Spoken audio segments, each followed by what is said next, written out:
Hey, Chris Spicher for AV Nice. I'm with Dr. Ruwanthi Campano. Welcome. Good morning. Good morning. And today is the Day of Beauty. It is a day of beauty. What is involved in a Day of Beauty for your office? So a day of beauty is a day where literally all day people don't have to make an appointment. They come on in and they get Botox and fillers. They don't have to pay a consultation fee, and it's kind of nice. So they bring their family and their moms and their friends. There's food, there's drink, so people have kind of like a little party. And today there's going to be roses. Really? I brought some roses. Oh, how nice! Thank you. There is a line outside already. It's nice, yeah. And you have how many offices? I have 3 practices. Okay, so today you're in the Palmdale office. Correct. Saturday we'll be in the Valencia office. And where's the 3rd office? In Ridgecrest. I've been going to Ridgecrest for 20 years this year. That's what brought you to the Antelope Valley. It is. It's crazy. And you probably love Ridgecrest just like you love the Antelope Valley. They're really nice people. Like older people who go to retire, they're so cute and everyone's so friendly. Now you said, I do so many things, how can I pick one thing to talk about? So what all do you do here at the office? So I am a facial plastic surgeon, so I do surgeries like facelifts, rhinoplasties, and then minimally invasive procedures like Botox and fillers. I'm also ear, nose, and throat, head and neck surgeon, so I do sinus surgery, thyroid cancer. I love the neck anatomy, it's beautiful. You love the neck anatomy. I mean, that's the kind of professional that you want on your case. I actually have a master's degree in anatomy. Really? Yes. See, like these are the little stories we don't even get to hear about. That's right. So what are the procedures that we're doing today? Today it'll probably mostly be Botox and fillers, and then we'll evaluate. I also do full body liposuction randomly. I've been doing it for over 20 years, so I do that, and then it's called smart liposuction. So there's, instead of lipo where you're ripping out fat, I melt the fat so you have a nice smooth surface. Where does it go? I actually suction it out and take it out of your body forever. It's permanently gone. That was a good question. Yeah. Yeah, because I didn't know, and probably the person asking the question saves a lot of other people the difficulty of asking the question. That's right. You're amazing.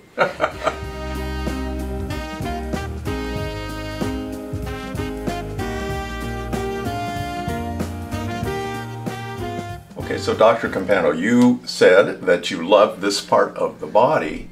How did you get involved in your profession?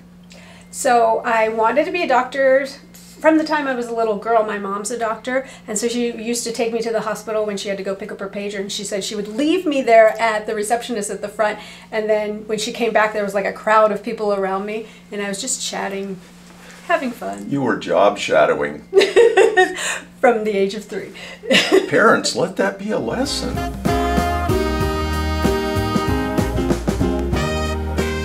So when I was in medical school, I initially said I'm going to do anything but surgery because I thought that would be like long hours, it would be hard to have a family with that. And then I was bored in everything else. I loved surgery. So I did that rotation first really to get it out of the way, and then I loved it. And then when I was in surgery, I was trying to pick between neurosurgery and head and neck surgery. And then the divorce rate in the residency program was 102% because somebody got divorced twice during their training, and I thought that's probably not for me. So that I picked head and neck surgery, and it's really great because when I walk in the room, it could be anything. It could be an ear issue, nose, throat, it could be a cosmetic issue. See, that's exciting. Lots of different things. For the right person. Yes. So you're never bored. I'm never bored. I really enjoy what I do.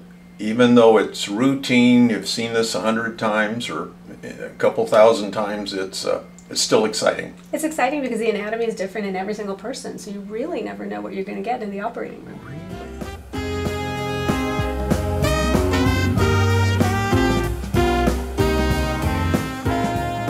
You've really made a home here in the Antelope Valley. We've been here since 2004. So I thought that was just a few years ago, but apparently it's been a long time. Yeah, now they say it's 20 years ago. Yeah, time flies. I still think the 90s was 10 years ago. It just keeps moving. It does. And you know, if you stay young and beautiful and vibrant, what changes? Yeah, and I can make you look young. There you go. Or stay young. How do people find you? I think everybody goes online, they Google search, whatever their search engine is. A lot of it is word of mouth. I see a lot of friends, mothers, family members. I have a lot of referrals. Got a great parking lot out here. The building was that Campano blue? Is that the color? Did we make a special color? I think we did. So it's easy to find because I saw people Googling, and pretty soon they're driving on a boat ramp into the lake. Hopefully so not. You want to be real careful about. It's like Pokemon. Maybe just call and ask some questions. I think that's easier. Yeah.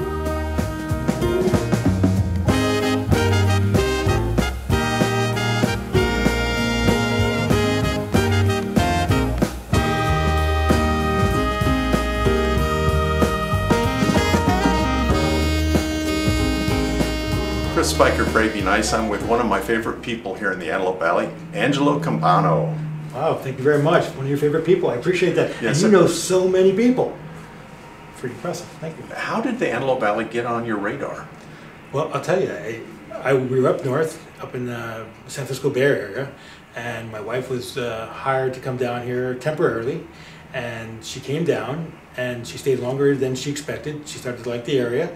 And I came down to visit her a couple of times, and I thought, if this is where we're going to make our home, this is fantastic. I said, I love the mountains. I love being not so much downtown, because we already lived in the city.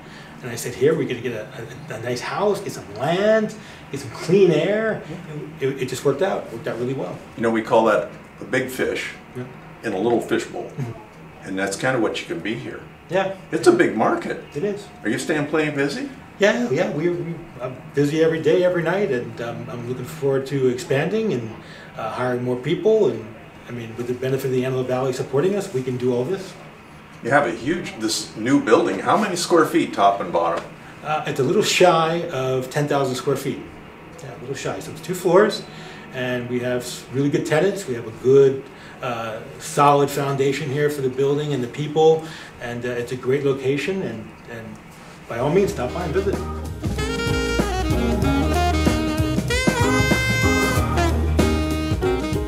And you are so involved in the community. I think I can be more. I like to think I am. I try to help out as much as I can, but sometimes I do it mostly kind of behind the scenes. I am part of the Hispanics Chamber, which I'm really proud of being.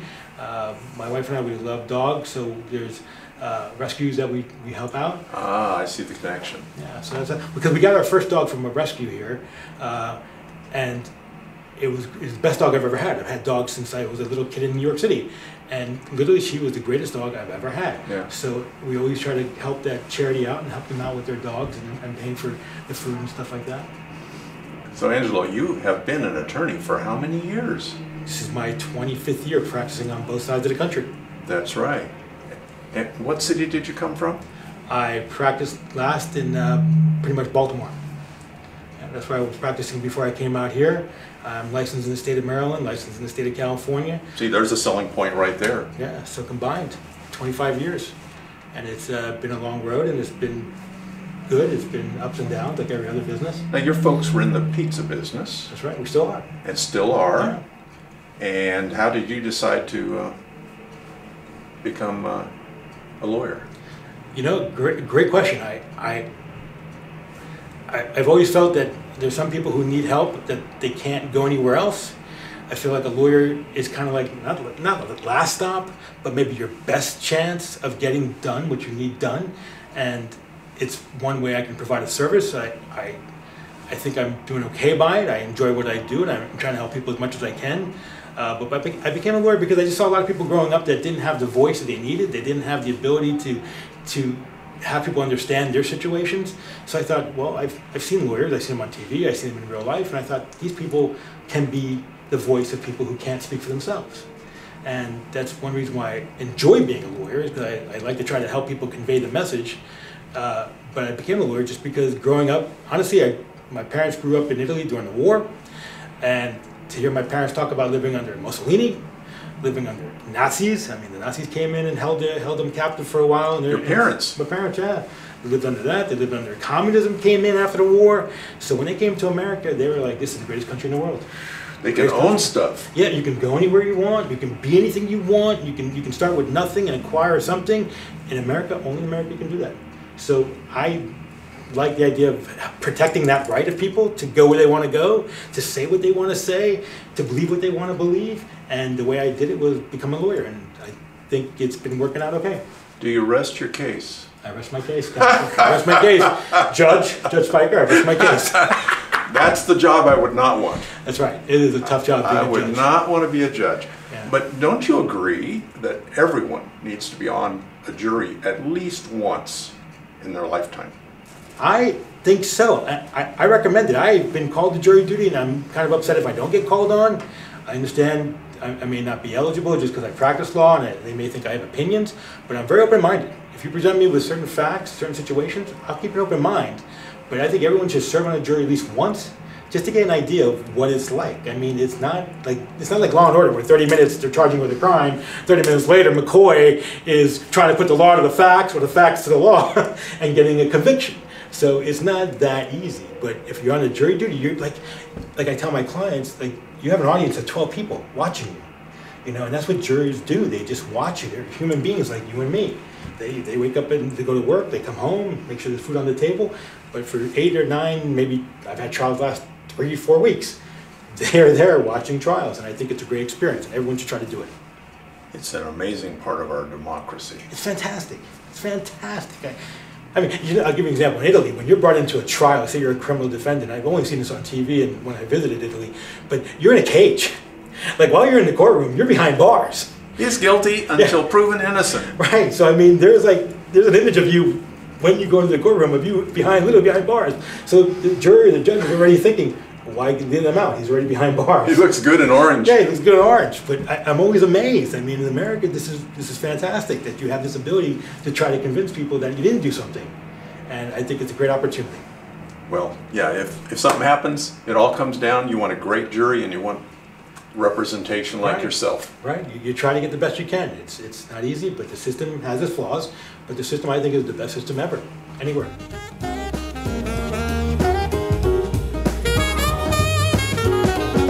So I'm with the Campanos here in their beautiful building at the Freeway and Avenue N. You're professionals, you're married, you're in the Antelope Valley, and you love it here. That's what you told me? That's right. That's right. How did... we kind of heard one story. Look, how did we find the Antelope Valley? How we found the Antelope Valley, I leave it to my wife. Let's see. Okay, good story. I leave it to her. She found it. She was recruited down here. She was asked to open up a practice, and I came down to visit, and I said, this is great. I mean, it's clean air. It's in the mountains. You can get some land. Where we were living, you had no land. You were congested. You didn't have space for a car. See, now, you're the vision guy, right? Maybe. You saw this. I did. And we're on the second floor of a beautiful building right on the freeway. Great location. Thank you. Like a lot of free advertising. It didn't cost you much to put that sign on the wall. No. And you can see the Tehachapi Mountains on a clear day. You sure can. You sure can. So how did you get this building built? Okay, long story, make it real short. So when I came to the Antelope Valley, I like to drive around. I like to learn where I am. I like to learn where I live. I like to learn everything about where I live.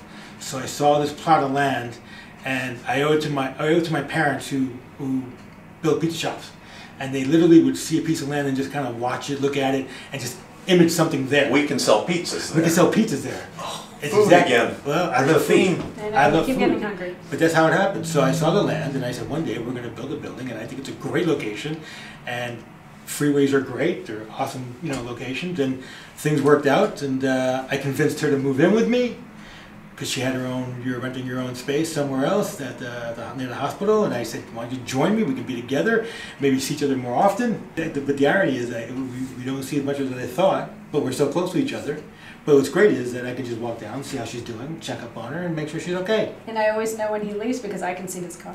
Ah, That's true. That's true. You know when I'm leaving every day.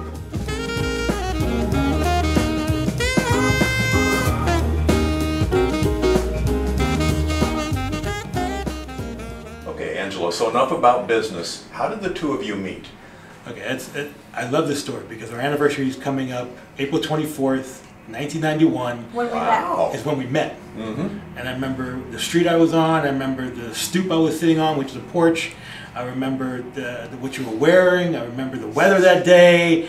And I never took my eyes off of you when you walked by me that day. And we've known each other ever since. Yep.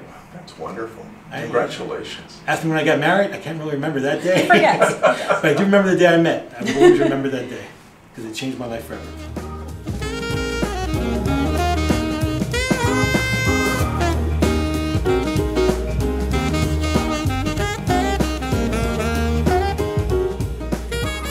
But no, we've been best friends ever since, and that's the key, I think, isn't it? Being the best friends. I think so. It's really important to be friends because I see people nowadays. I don't know how they date, but they just date and it's strange. Yeah. So strange. Well, you guys navigated it well, and you make the Antelope Valley an even better place than you found when you came here. And that's A.V. Nice, so I'll give you a little bit of blame. Well, thank you. I want to say, Mr. Spicher, you do a fantastic job. Your commitment to the Valley is wonderful. I see you everywhere, at every event. I see A.V. Florist helping every chance they get, and I think that's wonderful. Dr. Ruwanthi Campano and Angelo Campano, thank you very much for being a part of the Antelope Valley. Chris Spicher, always a pleasure to talk to you. Thank you so much. Bye.